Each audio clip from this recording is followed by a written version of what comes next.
पूज्य महाराज जी को प्रणाम करते हुए उसे निवेदन करूंगा कि हमें और अपना पाथेय देने की कृपा करें। आदरणीय योगी जी।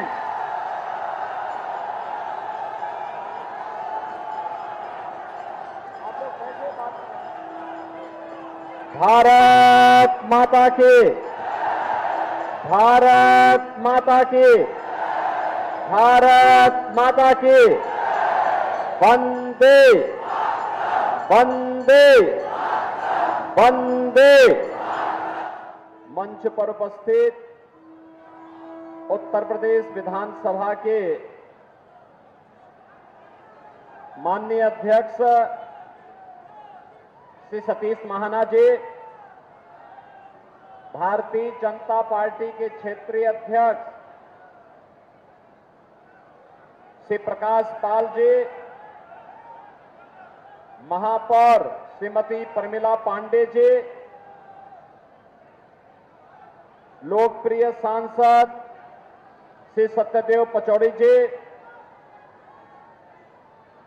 अकबरपुर के लोकप्रिय सांसद और भारतीय जनता पार्टी के प्रत्याशी श्री देवेंद्र सिंह भोले जी,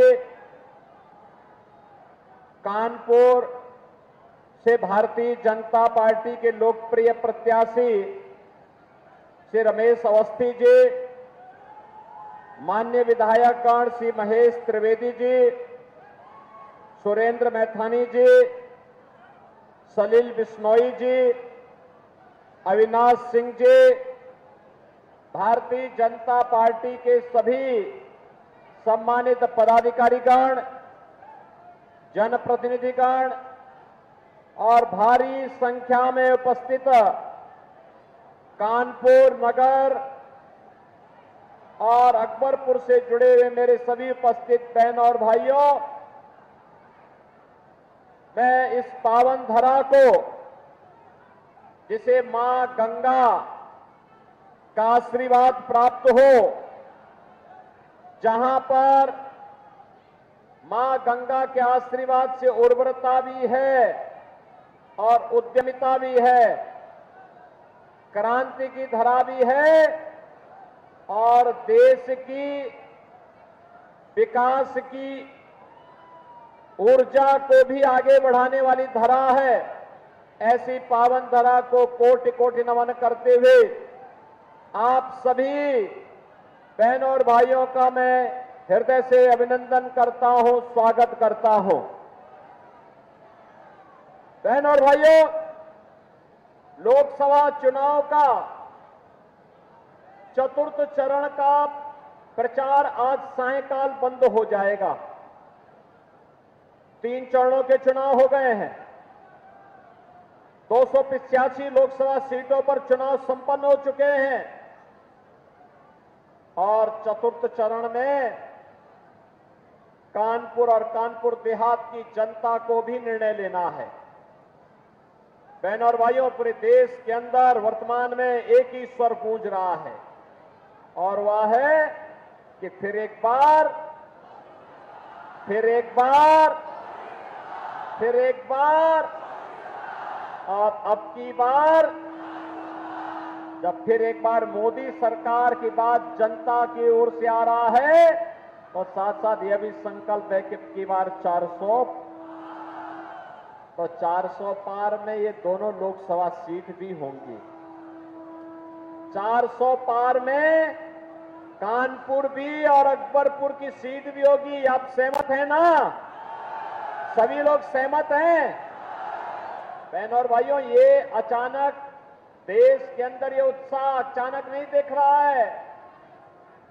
10 वर्ष में मोदी जी ने बिना रुके, बिना डिगे, बिना थके देश की जो अहर्निश सेवा की है, आज उसका परिणाम हम सबके सामने है। अलग विषय है कि चुनाव आते हैं, चुनाव के दौरान विपक्षी दलों के लोग भी अपनी बात को रखेंगे, लेकिन बहनों और भाइयों, जनता जनार्दन के सामने पहले से तय है कि 2024 के लोकसभा चुनाव में हमें राष्ट्रहित में मोदी जी के समर्थन में फिर से खड़ा होना है। बहनों और भाइयों, कोई कंफ्यूजन नहीं, कोई संदेह नहीं, किसी प्रकार का कोई संदेह नहीं बचा है। हर व्यक्ति इस बात को मानता है कि मोदी जी ने देश को दुनिया में सम्मान दिलाया है, मोदी जी ने देश की सीमाओं को सुरक्षित किया है, मोदी जी ने देश के अंदर विकास के कार्यों को एक नई गति दी है, मोदी जी ने गरीब कल्याण के क्षेत्र में हर नागरिक के जीवन में परिवर्तन करने का काम किया है। लेकिन कांग्रेस के नेतृत्व में जो इंडी गठबंधन है, बहन और भाइयों, ये इंडी गठबंधन अपनी नकारात्मक राजनीति के कारण लगातार अपनी विश्वसनीयता को खो रहा है। कांग्रेस हो या सपा, इन दोनों की नकारात्मक राजनीति है। ये लोग भारत के हितों की नहीं, इनको पाकिस्तान के हितों की चिंता होती है। इन्हें भारत के अंदर आतंकवाद और नक्सलवाद की समस्या का समाधान का चिंता नहीं, इनको तो आतंकवादियों पर दायर मुकदमों को वापस लेने की चिंता होती है। इनकी चिंता आपकी आस्था और भारत की विरासत के सम्मान का नहीं, इनकी चिंता तो थी कि जैसे भी हो अयोध्या में राम मंदिर का निर्माण नहीं होना चाहिए, ये कांग्रेस और समाजवादी पार्टी के लोग चाहते थे। बहनों और भाइयों, आज आप देख रहे होंगे किस प्रकार का माहौल पूरे देश के अंदर है। 2014 के पहले देश के अंदर विस्फोट होते थे, आतंकी विस्फोट होते थे, निर्दोष लोग और जवान हमारे शहीद होते थे। 2014 के बाद कई आतंकी विस्फोट सुना आपने? हो भी नहीं सकता, क्योंकि आतंकवाद की नाभि पर प्रहार मोदी जी के नेतृत्व में भारतीय जनता पार्टी की सरकार ने किया है। आज आतंकवाद नहीं, नक्सलवाद नहीं, बल्कि अगर कहीं जोर से पटाखा भी फट जाए ना, तो पाकिस्तान सबसे पहले सफाई देता है कि नहीं नहीं, मेरा हाथ नहीं है, क्योंकि पाकिस्तान को मालूम है कि अगर देर कर दी तो कहीं लेने के देने न पड़ जाएं। ये नया भारत है, छेड़ता नहीं है, लेकिन कोई छेड़ता है तो इस नए भारत की इस ताकत का एहसास आज दुनिया कर रही है। और इसलिए बहनों और भाइयों, आज जब दुनिया के अंदर हमारा सम्मान बढ़ा है, सीमाएं सुरक्षित हुई हैं, विकास के नए नए कार्य हो रहे हैं, और कानपुर को तो क्या कहना, हाईवे भी, एक्सप्रेसवे से भी और मेट्रो की सुविधा के साथ साथ डिफेंस कॉरिडोर की सुविधा भी आपको यहां प्राप्त हुई है। नमामि गंगे के क्षेत्र में जो कार्य किया गया है, उसका लाभ कानपुर को सर्वाधिक प्राप्त हुआ है। अब हम भी कह सकते हैं कि हमारी विरासत की प्रतीक मां गंगा अविरल है, निर्मल है। कानपुर के सीसा मऊ में और जाज मऊ में गंगा की धारा को अविरल और निर्मल करने में भारतीय जनता पार्टी की सरकार ने सफलता प्राप्त की है। बहनों और भाइयों, आज IIT, IIM, AIIMS, IIIT, NIT और हर घर नल की जैसी योजनाएं भी देश के अंदर लागू हो रही हैं। और गरीब कल्याणकारी योजनाओं की तो कोई गिनती ही नहीं। देश के अंदर 80 करोड़ लोग फ्री में राशन की सुविधा का लाभ प्राप्त कर रहे हैं। 50 करोड़ लोगों के जनधन अकाउंट, 60 करोड़ लोगों को आयुष्मान भारत की सुविधा। और बहनों और भाइयों, केवल यही नहीं, अन्नदाता किसान के लिए किसान सम्मान निधि है, हर गरीब के घर में शौचालय का निर्माण हुआ है, स्वस्थ ईंधन के रूप में LPG के सिलेंडर 10 करोड़ परिवारों को मिले हैं, तो 4 करोड़ लोगों को घर भी मिले हैं। बहन और भाइयों, विकास और गरीब कल्याण के साथ साथ स्वतंत्र भारत की पहली सरकार है जिसने बिना रुके, बिना डिगे, बिना थके अनवरत कार्य करते हुए आपकी आस्था को सम्मान दिया है। अयोध्या में राम मंदिर का निर्माण हो गया ना। कानपुर के कितने लोग गए हैं वहां? अयोध्या में कितने लोग दर्शन करने के लिए गए? अब तो नई अयोध्या पे आपको गर्व की अनुभूति होती है कि नहीं होती है? अयोध्या कैसे लगती है? अच्छी लगती है ना? तो बहनों और भाइयों, इसी अयोध्या के बारे में कांग्रेस के एक बुद्धिदाता हैं, वे कहते हैं, कांग्रेस के एक बुद्धिदाता हैं, वे कहते हैं कि भारत में राम मंदिर का निर्माण नहीं होना चाहिए था। आपने सुना ना? और समाजवादी पार्टी के महासचिव ने क्या कहा? कहा राम मंदिर का निर्माण बेकार हुआ है। कांग्रेस ने इससे पहले क्या कहा था? कांग्रेस ने इससे पहले कहा था, क्या कहा था? कहा था राम तो हुए ही नहीं, कृष्ण हुए ही नहीं, ये कांग्रेस कहती है। और बहनों और भाइयों, समाजवादी पार्टी के लोग क्या कहते थे? अयोध्या में परिंदा भी पर नहीं मार सकता, ये इनके वक्तव्य थे ना। और जब समाजवादी पार्टी की सरकार थी तब राम भक्तों पर गोली चलाई गई थी और अयोध्या में राम जन्मभूमि पर आतंकी हमला करने वाले आतंकवादियों के मुकदमों को समाजवादी पार्टी ने वापस लेने का कुत्सित प्रयास किया था।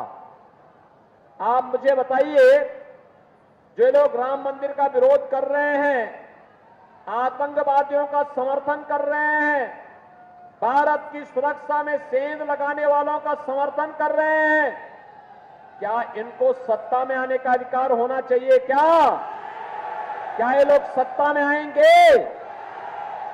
और सत्ता में आएंगे तो फिर क्या करेंगे? आतंकवाद का पुराना दौर फिर वापस आएगा। आज जो एक परिवर्तन आपको दिखाई देता है देश के अंदर, बहनों और भाइयों, यह सच है कि मोदी जी के नेतृत्व में परिवर्तन हुआ, लेकिन इसका श्रेय आपको जाता है क्योंकि आपने या मतदाताओं ने एक एक वोट की कीमत को समझा है और मोदी जी को बार बार चुन करके भेजा है। जब बार बार चुन करके भेजेंगे तो मोदी जी के नेतृत्व में चमत्कारिक परिणाम भारत के अंदर देखने को मिल रहा है। चुनाव स्पष्ट रूप से दिखाई दे रहा है। एक तरफ राम भक्त हैं, एक तरफ रामद्रोही हैं। एक के लिए परिवार का हित महत्वपूर्ण है और दूसरे के लिए राष्ट्र का हित महत्वपूर्ण है। जो राम भक्त हैं उनके लिए राष्ट्र सर्वोपरि है, जो परिवार के भक्त हैं उनके लिए रामद्रोही परिवार के हित के लिए कार्य करना चाहते हैं। हम देश की सत्ता मोदी जी को इसलिए सौंपना चाहते हैं कि मोदी जी के नेतृत्व में हमारा भारत आत्मनिर्भर और विकसित भारत बनेगा। कांग्रेस और इंडी गठबंधन इसलिए सत्ता छीनना चाहती है जिससे वे अपने परिवार का हित कर सकें। और इसलिए बहनों और भाइयों, राष्ट्रहित और परिवार के हित में होने वाले इस चुनाव में, राम भक्तों और रामद्रोहियों के बीच में होने वाले इस चुनाव में, आतंकवाद के खिलाफ सख्ती की कार्रवाई और आतंकवाद के प्रति सॉफ्ट भाव रखने वाले लोगों के बीच में चुनाव इसलिए महत्वपूर्ण हो जाता है कि अगर हमें सुरक्षित और समृद्ध भारत चाहिए तो मोदी जी को तीसरा कार्य आवश्यक है। और इसीलिए बहनों और भाइयों, कानपुर की इन दोनों सीटों के लिए आपसे समर्थन मांगने के लिए आए हैं। हमारे दोनों प्रत्याशी यहां पर हैं, रमेश अवस्थी कानपुर से और भोले जी हैं आपके कानपुर देहात यानी अकबरपुर से। आप इन दोनों को विजयी बना के भेजेंगे? जहां तक मेरी आवाज पहुंच रही है, दोनों हाथ ला करके मुझे बताइए, सभी लोग अपना आशीर्वाद देंगे? आज चुनाव प्रचार का अंतिम दिन है इस चौथे चरण के चुनाव में। और बहनों और भाइयों, कल आप घर घर जा पाएंगे।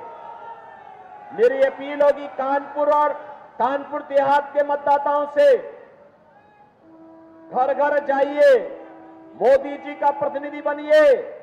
मोदी जी का संदेशा कि राम मंदिर की तर्ज पर अन्य स्थलों पर भी पुनरुद्धार के अभियान को हम आगे बढ़ा सकें, विरासत को आगे बढ़ा सकें। सुशासन और सुरक्षित भारत के लिए मोदी जी को तीसरा कार्यकाल चाहिए। आत्मनिर्भर और विकसित भारत की परिकल्पना को साकार करने के लिए आपका आशीर्वाद प्राप्त होगा। घर घर जाएंगे, कमल खिलाएंगे, चुनाव के दिन पहले मतदान फिर जलपान के अभियान को आगे बढ़ाएंगे। बहनों और भाइयों, एक तो ये काम करना है, दूसरा कांग्रेस और समाजवादी पार्टी जो गलत फहमी और गलत यानी अफवाह फैला रही है कि भाजपा आएगी तो संविधान बदलेगी, उनसे पूछना। भारतीय जनता पार्टी मोदी जी के नेतृत्व में 10 वर्ष से शासन कर रही है। मोदी जी ने बाबा साहब भीमराव अंबेडकर के पंचतीर्थ बनाए कि नहीं बनाए? बाबा साहब भीमराव अंबेडकर के प्रति सर्वोच्च सम्मान का भाव भी व्यक्त किया। और यही नहीं, कांग्रेस को जब भी अवसर मिला उसने बाबा साहब भीमराव अंबेडकर का अपमान किया। कांग्रेस ने सबसे पहला संविधान में संशोधन किया था अभिव्यक्ति की स्वतंत्रता को रौंद करके। ये कांग्रेस के द्वारा किए गए साजिशें हैं। कांग्रेस लगातार बाबा साहब भीमराव अंबेडकर के द्वारा बनाए गए संविधान के साथ खिलवाड़ करती रही है। और आज इसीलिए मैं आपके पास आया हूं कहने के लिए, कांग्रेस का मैनिफेस्टो आप देख लीजिए, यूपीए सरकार के समय इनके कारनामों को देख लीजिए। इन्होंने ओबीसी और अनुसूचित जाति के अधिकारों में सेंध लगाने का कुत्सित प्रयास किया था। रंगनाथ मिश्रा कमेटी और जस्टिस राजेंद्र सच्चर के नेतृत्व में बनाई गई कमेटी इस बात का उदाहरण है। बहनों और भाइयों, कांग्रेस को और उनके गठबंधन को फिर से सत्ता में आने का कोई अधिकार नहीं होना चाहिए, क्योंकि ये देश का अहित करेंगे। और इसीलिए मेरी आप सबसे अपील है कि भारतीय जनता पार्टी के प्रत्याशियों को कमल चुनाव चिन्ह पर भारी बहुमत से विजयी बना के भेजना है। बना के भेजेंगे ना? तो बहनों और भाइयों, फिर अब रमेश अवस्थी कानपुर से और अकबरपुर से देवेंद्र भोले जी हमारे प्रत्याशी के रूप में आपके बीच में कमल खिलाने का काम करेंगे और अगले 2 दिन का उपयोग करेंगे। तो फिर मेरे साथ बोलेंगे, भारत माता की, भारत माता की, भारत माता की।